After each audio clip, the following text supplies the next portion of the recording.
वो बहन भाई या सिबलिंग्स जो अपने अपने घर बसाने के बाद अपनी अपनी लाइफ में बिजी हो गए हैं, शादी करके बच्चे करके इस्टेब्लिश हो गए हैं, लेकिन कहीं ना कहीं वो जायदादों की, बंटवारों की या हिस्सों की जो एक लड़ाई होती है उसकी जद में वो हैं, इस सियासत की जद में हैं।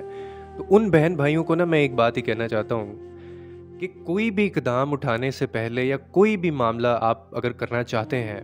वो करने से पहले ना 1 मिनट ये सोच लेना कि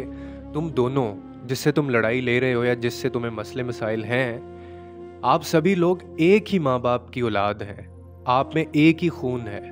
हो सकता है कि जब आप ये सोचो तो आप में वो उनसियत और वो मोहब्बत और वो एहसास जाग उठे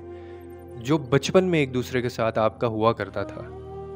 जो अब कुछ रिश्तों की वजह से आपके ज़िंदगी में कुछ नए रिश्ते आ गए हैं,